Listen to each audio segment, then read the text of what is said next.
किशोरावस्था कितने वर्ष से कितने वर्ष के बीच को कहते हैं? कितने वर्ष तक कहते हैं बताइए? 12 और 19 वर्ष तक को हम क्या करेंगे? किशोरावस्था। किसी अवधि में हमारे शरीर के अंदर बहुत सारे बदलाव होते हैं, ठीक है ना? जैसे हमारी लंबाई बढ़ना, ठीक है ना, हमारी आवाज बदलना, लड़कों की आवाज मोटी हो जाना, लड़कियों की आवाज क्या हो जाती है? पतली हो जाती है। और भी बहुत सारे मानसिक विकास, क्रोध, चिंता और तैल ग्रंथियां, जिससे कि कभी कभी हमारे और स्किन पे मुहासे आ जाते हैं, उस समय ये तैल ग्रंथि बहुत ही सक्रिय रहती है, ठीक है ना? अब हम जाने कि किशोरावस्था में द्वितीय लैंगिक लक्षण क्या होते हैं। ये वो लक्षण होते हैं जो कि अब तक तो लंबाई सब में बढ़ती है, लड़के लड़कियों में, आवाज सबके में है ना? मानसिक विकास, बौद्धिक विकास दोनों में होता है ना? श्वेत तैलीय ग्रंथियां सब में होती है, लड़कों में लड़कियों में।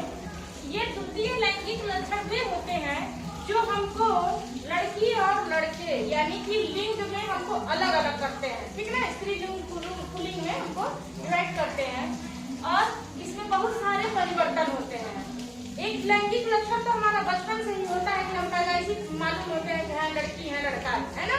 लेकिन ये शारीरिक रूप से और भी बहुत सारे बदलाव होते हैं, इसलिए इसको द्वितीय लैंगिक लक्षण कहा जाता है। एक तो पहले ही हम पैदा होते ही पाए जाते हैं, और दूसरा लक्षण ये जब हम 11-12 के बाद 18-19 तक पहुँचते हैं तो क्या होता है?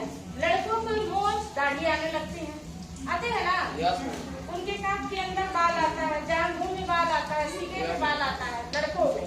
और लड़कियों के क्या है? आवाज पतली हो जाती है और उनको अस्ताल भी बड़े होने लगते हैं, और उनके लड़की लड़के दोनों के जो जनन अंग है वो भी परिपक्व और मजबूत होते हैं। तो ये द्वितीय लैंगिक लक्षण के अंतर्गत आता है। एक लैंगिक लक्षण तो हम जन्म से ही पाए हुए हैं। अब देखिए अंतःस्रावी ग्रंथियां क्या है और इनका काम क्या है।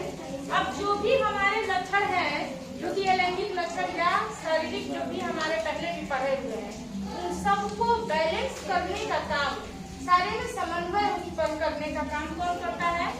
अंतःस्रावी ग्रंथियां।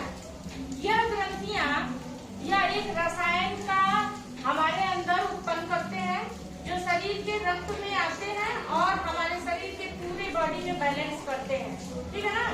यह क्या होते हैं? नलिका विहीन होते हैं। जैसे हमारे नसों में नली होती है ना, उसमें खुल जाता है, ये नलिका विहीन होते हैं और बहते रहते हैं, स्राव होते हैं, स्राव माने बहते रहते हैं और रक्त में मिल करके पूरे शरीर में जाते हैं और पूरे शरीर में क्या करते हैं? बैलेंस करते हैं। इस तरह से हमारे शरीर में ये देखिए कई सारे क्या होते हैं? अंतःस्रावी ग्रंथियां, ठीक?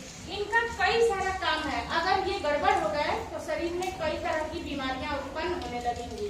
पहला तो ये हमारा पीयूष या पिट्यूटरी ग्लैंड होता है जो हमारे वृद्धि हार्मोन कहा जाता है। कौन सा? वृद्धि हार्मोन। वृद्धि हार्मोन क्यों कहा जाता है? बोलिए। शरीर की वृद्धि और विकास करने का काम यहाँ से होता है, इसलिए इसे वृद्धि हार्मोन कहते हैं, ठीक है ना? दूसरा है थायराइड ग्लैंड या थायराइड ग्रंथि, ठीक है ना? थायरॉक्सिन हार्मोन ये निकालता है जो हमारे गले के पास यहाँ है ना गला, इस तरह यही पे तितली के आकार का ये होता है जो थायरॉक्सिन हार्मोन निकालता है। यह उपापचयी क्रियाओं को नियंत्रण करता है, यानी जो ये आदेश यहाँ तक देता है ना, ये सारे तक पहुँचाता है, ठीक है ना? इसका बहुत ही महत्वपूर्ण है हमारे शरीर में स्थान, क्योंकि ये गड़बड़ हो गया तो ये सारे डिसबैलेंस होने लगते हैं, ठीक है ना? क्योंकि इसका काम ही है ना पूरे शरीर में बैलेंस करना, समन्वय स्थापित करना। तो ये आदेश देगा यहाँ, और अगर ये गड़बड़ हुआ तो इन सबों में बैलेंसिंग गड़बड़ हो जाएगा, ठीक है ना? ये सही ढंग से काम नहीं करेंगे। अब देखिए इसका क्या काम है? एड्रीनल ग्रंथि, यह हमारे अंदर क्रोध और चिंता को नियंत्रित करता है, ठीक?